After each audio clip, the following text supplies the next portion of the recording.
Brian Custer, the host of Showtime Championship Boxing, and welcome to the unveiling of the Showtime Boxing schedule for this spring and summer. You know, it's only appropriate that we do it now, considering this past week, Showtime Championship Boxing celebrated its 36th year of providing fight fans some of the biggest fights in the sport. And it all started back in March of 1986, Hagler versus Mugabe. And since then, let's be honest, we've been the longest, most trusted, undisputed network leader in the sport of boxing. And our collection of talent, unquestionably the strongest, most experienced, best voices in the sport. We've got 5 International Boxing Hall of Famers, from Al Bernstein, Steve Farhood, Jim Gray, Barry Tompkins, to the classy Jimmy Lennon Jr., as well as a couple of former champions. We've added to the mix Raul Marquez, Abner Mares, and then you add the best play-by-play voice in the sport in Mauro Ranallo, myself out in front. There is no network that compares to our collection of talent. And we are led by the best executive producer in sports television in David Dinkins Jr. He's been at the helm since 1986, along with director extraordinaire, I call him, Bob Dunphy. And we surround the sport with at Showtime with some of the best programming that boxing fans really crave, from the Emmy award-winning series All Access to compelling podcasts. We've got the Morning Combat, the Showtime Boxing Podcast, and now the newly added Last Stand with yours truly. 2021, Showtime had an unprecedented year. We had 25 live boxing events, 80 total fights, 13 world title fights, including 3 unification fights. 2 of those were for the undisputed title. And instead of really just sitting on our laurels, patting ourselves on the back, 2022 will be another exceptional year, bringing you the biggest fights with some of the biggest names in the sport. Errol Spence Jr., Gervonta Davis, Jermell Charlo, to David Benavidez, Stephen Fulton Jr., and Jerome Boots, and it's just some of the names you'll see on the network this year. So, you know what? Let me introduce the man who I have a tremendous amount of respect for, because not only his intellect, but his undeniable passion for the sport and how he continues to challenge us and this network to evolve while making sure he delivers some of the best marquee matchups that boxing fans crave, while always being accessible to you, the fighting media. It's no secret why I call him, he's boxing's best friend. He is the president of sports and event programming for Showtime Networks, Stephen Espinoza. Thank you very much, Brian. My man. Appreciate the intro. I'm excited to be here. Yeah. Talk to us about what's this year and what we've got coming up. Well, I feel like maybe we should be live on CBS with this, because this is sort of Selection Sunday for us. These are our bracketology. These are, we're behind closed doors in the room with little slips of paper, venues, dates, fighter rankings. It's our own miniature version of the NCAA selection. Except for us, we're trying to present the sport, to organize the sport, and give viewers a sense of sort of organization and a sense of logic, and something to look forward to from now through, as we'll soon see, through July.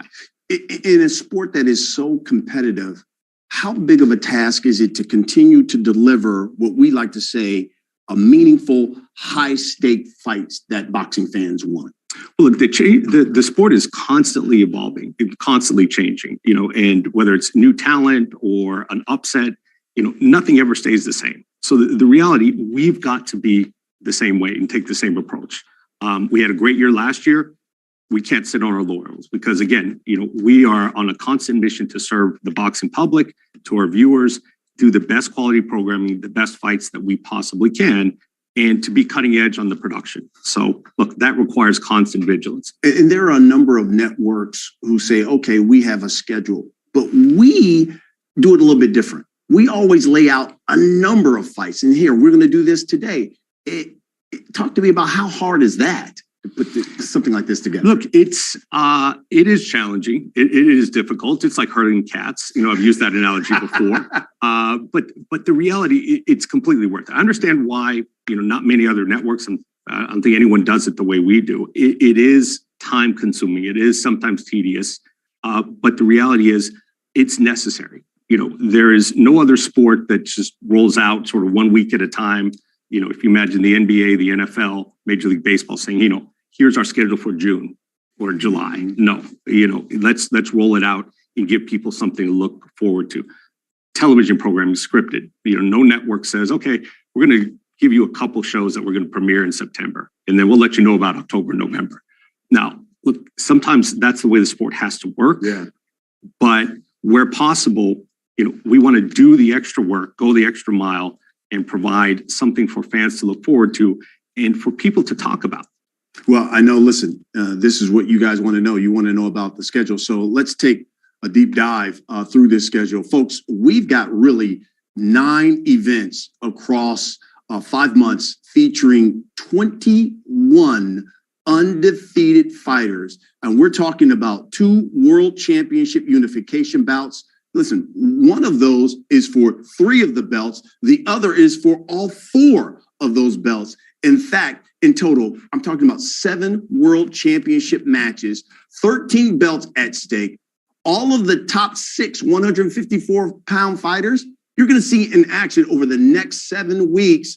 So, Stephen, here, as we get right into this, let's start with March 26th, Showtime Championship Boxing coming to Minneapolis. It's the U.S. debut of Tim Tszyu, his father, Costa Tszyu. And Costa Tszyu has had so many memorable fights on Showtime Championship Boxing. Talk to me about that card. Look, it's an exciting card. I mean, we've been watching Tim Tszyu for quite a while. We were witness to his father's, a lot of his father's achievements on Showtime. A lot of his most significant fights were on Showtime. So we had an eye on him, not just because of his talent, but because of the history. And I think this is a really interesting card on March 26th. You've got the U.S. debut of Tim Tszyu. And again, if we look through the card, stepping back for a moment, I think we're trying to do 2 things. Mm-hmm. Number one, evenly matched fights between top fighters. It's not just a name against somebody you've never heard of. Evenly matched fights, 50-50 fights as much as possible. And secondly, quality top to bottom on the card. So March 26th, Tim Tszyu, up and comer, talked about, very promising. Terrell Gausha is, he's got the credentials, he's got the experience. I don't know who wins that fight. Mm-hmm. It is a 50-50 fight at the top level. Michelle Rivera, one of the most exciting young fighters in the sport, taking on Joseph Adorno. And what boxing fans love, among other things, is discovering the next guy, like the next guy. So, with some of our opening fights, that's exactly what we've tried to do. Elvis Rodriguez, 140-pounder, 12 wins, 11 by knockout. Really interesting fighter, taking on a very good veteran test for him in Juan Jose Velasco. So that, to me, is, sort of epitome of the card.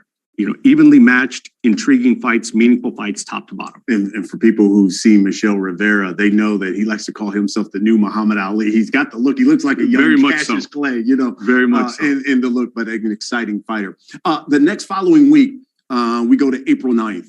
We go to the fight capital of the world, Las Vegas. And I like to call this one an intriguing crossroads fight because at 154 pounds, you've got Erickson Lubin, the Hammer, taking on the tall Sebastian Fundora. It is a title eliminator for the WBC. And for those who say, what does that mean? Well, the winner basically goes to the front of the line for that WBC belt, which Jermell Charlo has. That's going to be a really, really good fight between the two. And one of the advantages of rolling out a schedule like this is you can see through the 154-pound division. When you've got in the consensus rankings, all top 6 in that division, Charlo-Castano, Lubin, Tszyu, Fundora, Harrison, 1 through 6, all in order. So now you can literally week by week compare one against the other and say, okay, who's going to be the future of this division? Lubin and Fundora, another one, 2 top guys, top 6 in the division, great style matchup. Fundora's a tough style matchup for anyone. Tony Harrison and Sergio Garcia is another intriguing, fight. And, another guy that was making a Showtime debut, a young prospect out of Mexico, Kevin Salgado, 14-0, 9 KOs. He's just 24 years old. So a little bit of everything from, from the emerging prospect all the way through the championship level in that card. And I love that Tony Harrison's on that card as well, because again, former champion there at 154 pounds. And then with the following week, April 26th, we get really one of the most significant fights of the year. It is a unified matchup between the unified champion, Errol Spence Jr., taking on the WBA champion in Yordenis Ugas. It is also the return of Errol Spence Jr. to Showtime. Listen, this is where he started his career and had some of his most significant fights, and they're doing it AT&T Stadium, home of the Dallas Cowboys. Well, you and I are both Cowboy fans. I know that's so. It'll be a special night. Errol has done really well at Cowboy Stadium and built a home there. We'll be announcing the pay-per-view undercard probably in the next week. Still some things to be firmed up, some signatures there.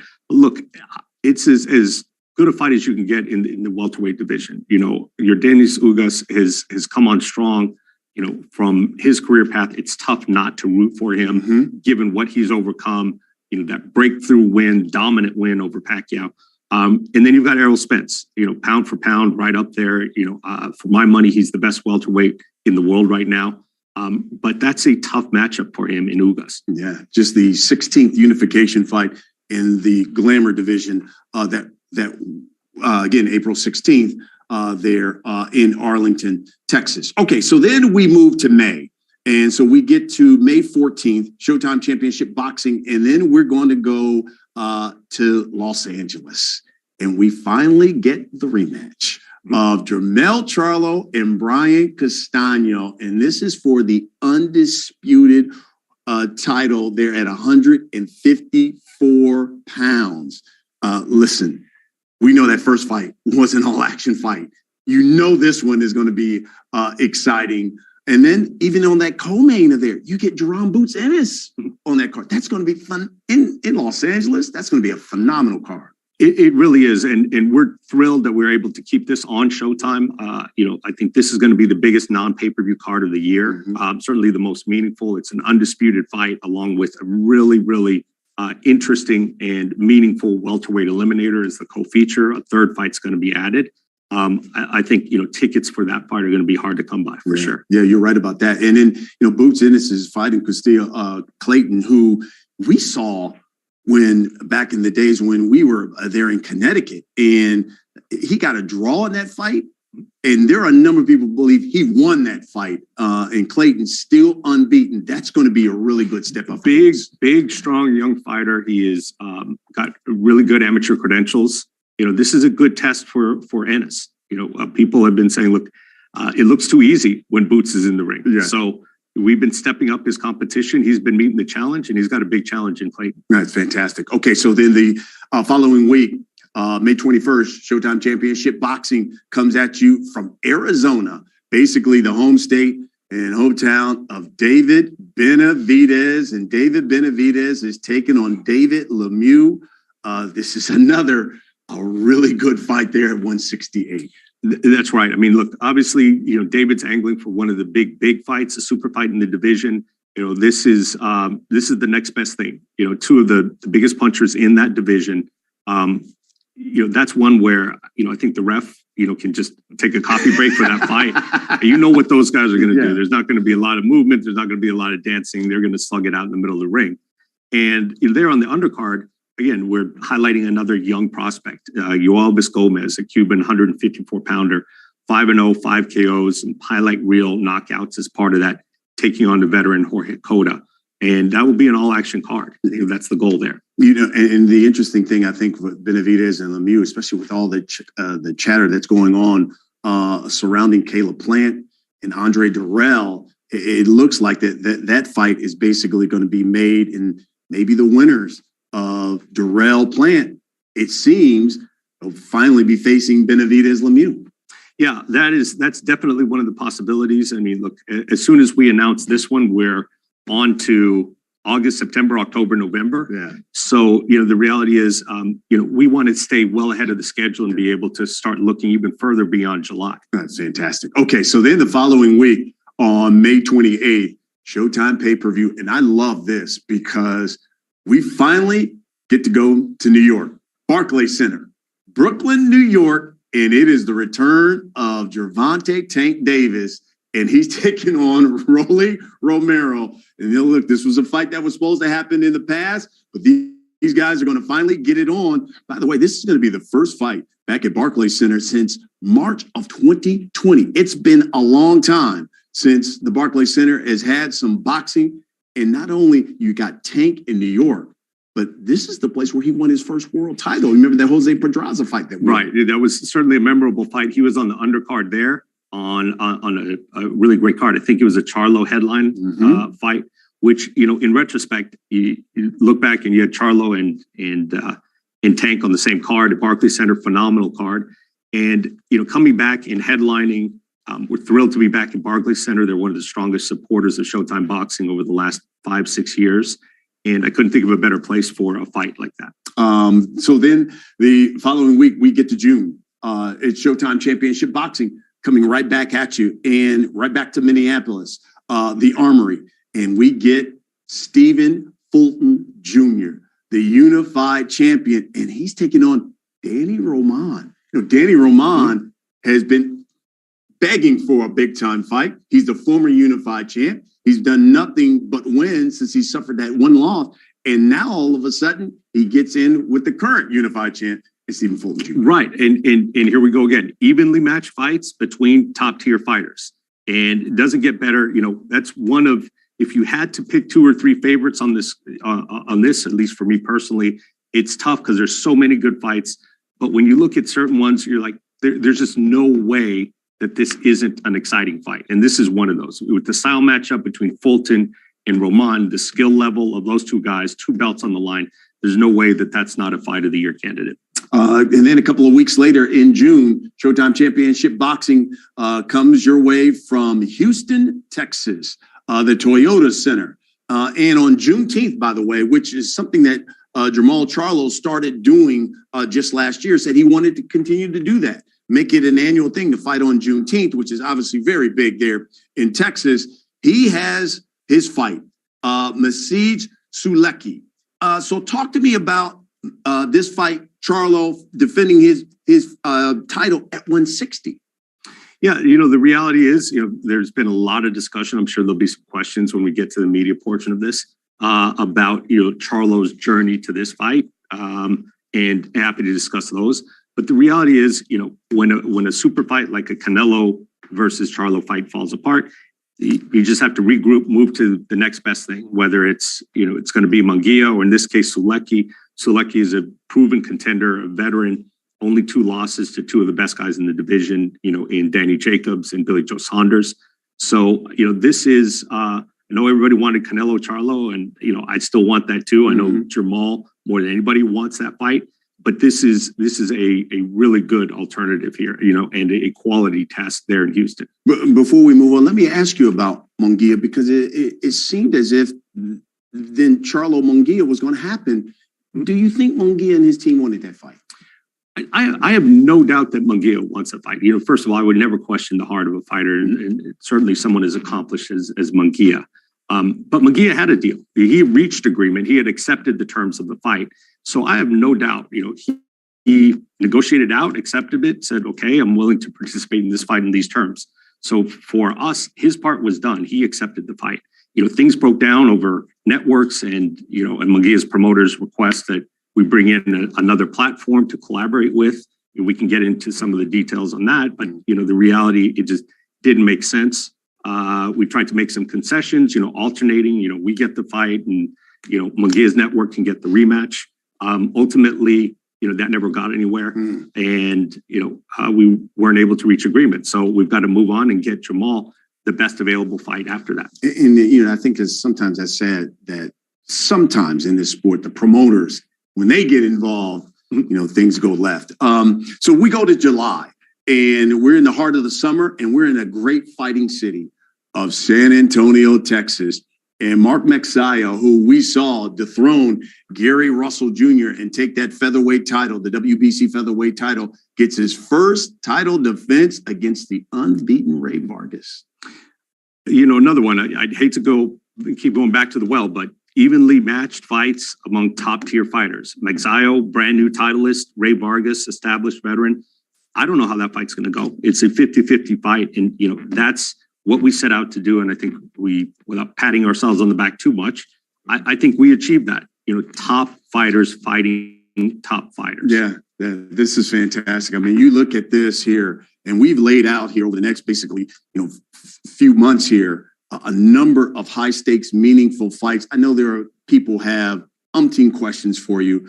So let's get to it. All you've got to do, folks, if you take a look at our schedule, is hit the raise your hand icon there on the Zoom. And Chris de Blasio, who's our Senior Vice President of Sports Communications here at Showtime, he will acknowledge you, and then you can ask your question to Stephen. So with that, as we take a look at the fight schedule, Chris, I know there are members of the press who have some questions for Stephen. Let's get right to them. Yeah, thank you, Brian. Let's start with Keith Eidick from Boxing Scene. Keith, you should be able to unmute and go ahead. If not, Corey, I'll need that functionality. Got it. Hey, Brian, Stephen, how you guys doing? Fantastic. Hey, Keith. Stephen, can you speak to, I know the Butayev fight is, Evan Stanionis is a fight that people are really looking forward to, and it's going to headline a show on the network leading into the pay-per-view. Can you speak to the importance of putting that type of fight in a lead-in situation to a pay-per-view? Yeah, it's interesting. I think normally what people are used to seeing in a situation like this is, prelim fights are streamed, or sometimes there's a special. It doesn't do this card, this undercard justice to call it a prelim stream or prelim fights. I mean, you've got, we're opening the show on the televised portion of that championship boxing with Brandon Lee and Zach Ochoa. Brandon's been getting a lot of heat, 24-0, 22 knockouts, has looked phenomenal. Yeah. Zach Ochoa, a good young fighter as well. And Butayev and Jonas, in that fight to position themselves for ultimately, hopefully a title shot. So that will be its own standalone show leading into the pay-per-view. And that will be on Showtime. It's something that we haven't done, but again, trying to deliver a huge night of boxing top to bottom. And, with these two fights, we just had an embarrassment of riches. So the reality is, let's put them on a platform, on the Showtime platform, where they belong, give them the spotlight that it deserves. And Stephen, I just wanted to clarify, there will still be 4 pay-per-view fights altogether, right? Correct.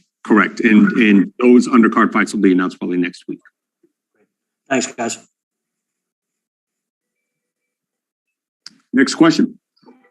Okay, we'll take our next question from Kirk Jackson. Kirk, go ahead. Thank you for your time. You guys showed the return of Errol Spence to Showtime. Is there any potential for another longtime staple with Deontay Wilder returning to Showtime? Certainly hope so. I know Deontay was disappointed in that last, the outcome of the last fight. I think he's got nothing to be disappointed about at all. He fought a tremendous fight. I mean, one of the most exciting fights of the year, and a lot of heart displayed by both fighters. So I'm looking forward to having him back. Whenever he's ready to come back, I think he's still got a lot of mileage. I think there are still some mega fights out there for him. So, for my money, Deontay can't come back soon enough. He's fought 12 or 13 times on the network. We'd love to have him back. So, whenever he's ready, I'd love to engage in that conversation. And I had another question. I really love the balanced matchups that you guys have. And being that there are 4 pay-per-view fights, have there been any discussions as far as providing incentives for potentially new Showtime consumers, such as maybe a markdown for initial membership price upon pay-per-view purchase, or even maybe a rewards program for existing members? Maybe they receive a pay-per-view credit or any kind of merchandise from that respective pay-per-view event, as an incentive? Yeah, I think those are all good ideas, and we've experimented with some of those overall. In the past, getting a free month of Showtime for if you're not already a subscriber, and other ways to provide value. And for us, I think one of the ways we're providing value there is over delivering on the card. Not just the 4 fights on the pay-per-view, but 2 other really intriguing fights. So the reality is Budev, Stanionis, and Lee Ochoa would have been its own standalone Saturday night fight. So, here, if you want to look at it this way, it's a pay-per-view purchase. You're getting 6 fights, including 2 of which were probably worthy of being on a championship show by themselves. Thank you. I greatly appreciate your time. Thank you for the question. All right, let's go to Tony Page, New York Daily News. Tony, nice to see you here. How you guys doing? Good, Tony. Hey, Tony.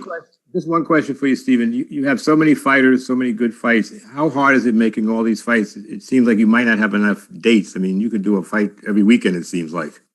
How hard is it to put it together? Yeah, look, I wish I had an unlimited checkbook. We all do. I'm not sure, I'm not sure how all of us feel about traveling every single weekend, but we certainly could schedule it that way if we wanted to. But again, we try to strike the balance. We're looking for the cream of the crop, both in terms of the highest level and even at the ShowBox level. So, there's a lot out there, and certainly our eyes are bigger than our stomachs, so to speak, on this. There's a lot of fights that we wish we could make. But I think, when we look at the amount of cards that we were doing, 25 live boxing telecasts last year, 18 of which, I believe 18 or 19 of which were championship level fights. There's no one really delivering that level of fights so frequently. So in terms of high level fights, frequently, no one else is doing what we're doing, and we're pushing to do more. Thanks, guys. All right, thanks, Tony. Let's go to Dan Canobio. Dan, you can unmute and go ahead. What is going on, guys? Hey, Dan. Hey, Dan. I got a question for you, Stephen. The New Yorker in me is very happy to see Tank Rolly come back to the Barclays. Will there be more fights at the Barclays Center? It's been a staple over the years, and it's kind of dissipated since COVID. But that's the first question. And number 2 is I noticed that Caleb Plant was missing from the schedule. There's rumors of him fighting Anthony Durrell. What's the latest with Caleb Plant? And will we see more fights at the Barclays Center? Thanks, guys. Yeah, we're thrilled to be back at Barclays. As many of you know, there was a change of ownership in the Nets and in the Barclays Center,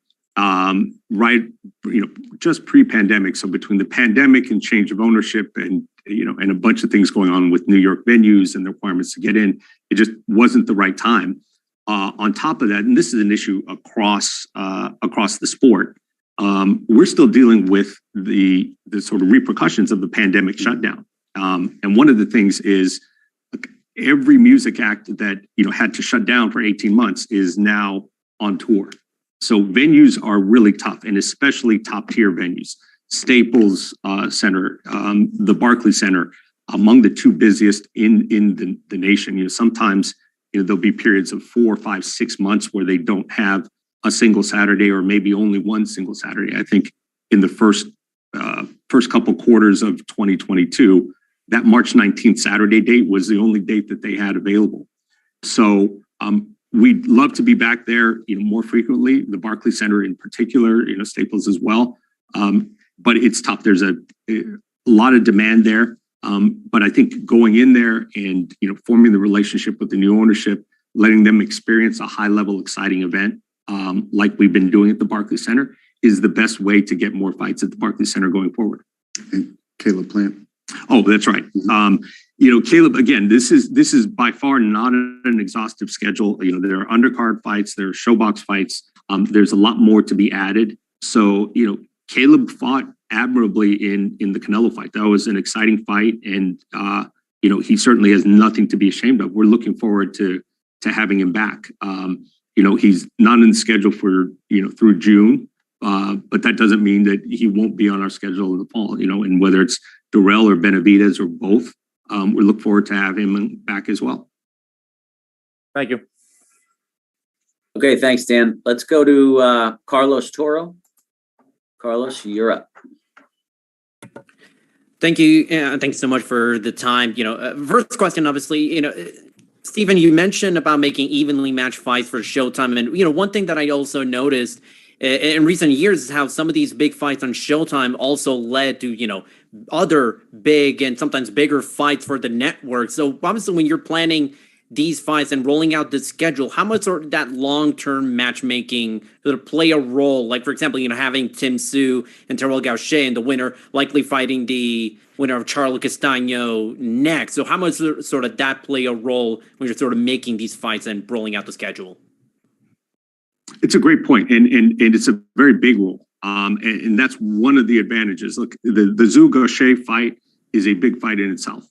But on top of that, if the winner, whether it's Gausha or happens to be Tszyu, goes on to a title fight, at least in the case of Tszyu, that our audience will be more familiar with him going forward. So, we don't always like to see a guy just pop up for a title fight. We'd like to get him there. And if you've been along for the journey with Boots Ennis, you're invested in getting him to a title shot and positioning him in the welterweight division. Same thing with these 154 pounders.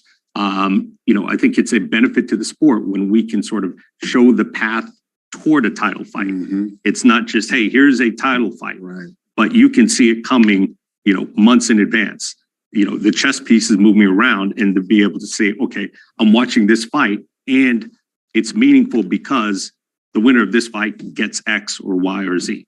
And I think that's probably when you look at that 154-pound division, as you pointed out, we have the top 6 guys here. It'd be meaningful to see those guys, whoever wins. I mean, Charlo Lubin again would be unbelievable. Charlo Harrison again would be unbelievable. Mm-hmm. But let's see those guys battle it out and see who's the best of those guys, and then fight the and it's something that that historically boxing has been criticized for, and I think unfairly so, at least currently. What we're seeing, I think, is more and more losing in boxing doesn't carry the stigma that it once did. Absolutely. So when we look at the super bantamweight division, whether it's Stephen Fulton or Danny Roman or Angelo Leo or Rais Alim, it really doesn't matter who wins or loses those fights. The reality, Fulton versus Danny Roman is a good fight because we've seen both of them on. They've been entertaining before. And so we will continue round robining guys like that. And that's another advantage of putting out a schedule like this, is becoming familiar and looking at the possibilities going forward. That's good, sir. Next question. And one other question, I had, obviously, you mentioned that having that Showtime Championship Boxing card leading into the Spence Ugas pay-per-view sort of first-time thing. Are you looking at that as a one-time thing, or is maybe looking at that as an experiment that you might consider doing for future pay-per-view events? Look, I think it's experimenting. Look, we know not everybody out there is looking forward to maybe 4 or 5 hours of boxing. Certainly our hardcore fans, I think, will appreciate it. So it's an experiment, and in this case, it's really a function of an embarrassment of riches and having so many good cards and so many good fights to do that. Even, the pay-per-view undercard wasn't enough to contain all the fights that we had to get done. So I think as long as we can deliver that level of quality, why not, double down and make this one of the biggest boxing nights of the year? In this case, 2 really intriguing, TV Showtime fights along with a pay-per-view card. That's a fight party. That's a great fight party right there. Thank you so much. All right. Thank you, Carlos. Let's go to Melissa Smith with Fight Girl. Melissa? Hi, how are you? Thank you so much for taking my question. What I would like to ask you, Stephen, is to please speak to Showtime's commitment to women's boxing and which scheduled fight cards will feature female bouts. Yeah, thanks for the question, Melissa. Showtime has a long history in the sport and in combat sports among women, generally, whether it's on the MMA side, going all the way back to Gina Carano and Chris Cyborg and Ronda Rousey, and on the boxing side, going all the way back to Layla Ali and Christy Martin. And more recently, we've had Katie Taylor on, we've had Amanda Serrano on, we've had Clarissa Shields, we've had sort of the best of the best. Obviously, this card does not currently include any female fighters. I think there's been a run, and I think rightly so, and I think it's a good thing. There have been other platforms who have really made made a run at signing some of those fighters. Obviously, Amanda's fighting in a big fight on another platform coming up. But we are actively looking to populate, with some young fighters. I don't want to, throw any names out while we're working on them, but it is a priority. It is something that, has been a priority in the past. And we want to continue the tradition here at Showtime of contributing to and building women's combat sports. I appreciate that. And just as a follow-up, will you look to use Showtime After Dark as a platform for featuring some of those newly signed fighters in the way that you were able to use that platform to show Claressa Shields fights? Yeah, I think there's a lot of different platforms, from Showbox to streaming to pay-per-view undercards to Showtime. Look, the reality is there's as much talent in women's boxing today as there has been, at any time since it became commonplace in the U.S. And it's only continuing to grow. So I know that we will be, adding some female fighters to this, and I think we're actively looking for the next generation of star female fighters. Thank you very much. Okay, thanks, Melissa. We got time for just two more. Let's go to Marquis Johns, New York fights. Marquis. Thanks, Chris. Good morning, Stephen, Brian. How you guys doing? Great, Marquis. It's good to hear, guys. Hey, just two quick questions. First things first. Saw the schedule, guys. Had to ask because no one else asked so far before me. Where's Jake Paul? Is he working on something over the summer? And secondly, I saw the boxing card. You mentioned earlier, Stephen, at the Showbox and future cards for that as well. Are there any additional documentaries coming down the pike, i.e., like Faria or the Four Kings? Two good questions. Jake had a really, really busy 2021. 3 big events, 2 of them with us, and it's taking a little bit of time to sort of recuperate and tend to his many other businesses. But we are in discussions with him on continuing. He's looking for, obviously, a noise-making big fight, and I would expect to see him back, this summer at some point, hopefully with us, and hopefully in a really intriguing matchup as well. As for documentaries, we're on the verge of making an announcement of another boxing documentary, a very well-known fighter, not quite of the generation of the Four Kings, something a little bit more recent, but someone who I think has a really interesting story, who hasn't spoken about it before. Not to tease you or be coy, but I think we'll be announcing that within the next couple of weeks, and I think boxing fans will definitely be very excited about that because, as you point out, documentaries of all kinds, and particularly in combat sports, are a critical part of the Showtime programming schedule and part of our commitment to the sport of boxing and combat sports generally. So I think before the end of the year, we'll be seeing, probably at least 2 combat sports themed documentaries, probably 1 in MMA, 1 in boxing. All right. Thanks so much, guys. Okay, Marquis, thank you. Let's just take one more. Osvaldo Principali from Argentina. One second, Osvaldo. Let me make sure I can allow you in here. I'm sorry, you may have taken your question back. No, there you are. Okay. Now, do you listen to me? Good afternoon. There you do you listen to me? Yes, we got you. Nice to meet you, Mr. Espinoza. The question is the following. Castaño-Charlo rematch is a very important sport success for Argentina. In first time, was a wonderful news, a nice news, the change of the city of the match. Out of Texas, the state of the champ, the state to Charlo, and arrived to Los Angeles.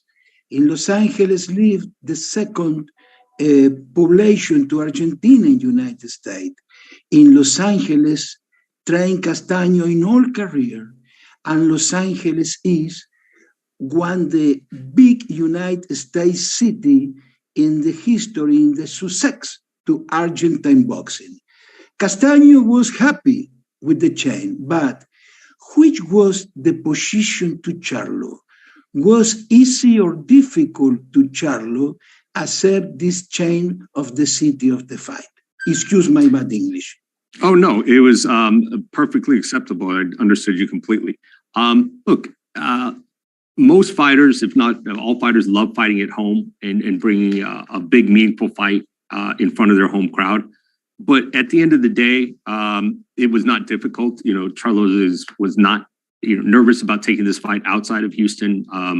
He'll have his fans in Los Angeles as well, as will Castano. So look, those guys are professionals. You know, they fought in front of hostile crowds. They fought in front of friendly crowds. So the reality, I think, speaking for most fighters, they just want an exciting crowd, something that's going to add to the event. And certainly in Los Angeles, you're going to get fans of both fighters. You've got a knowledgeable boxing fan base.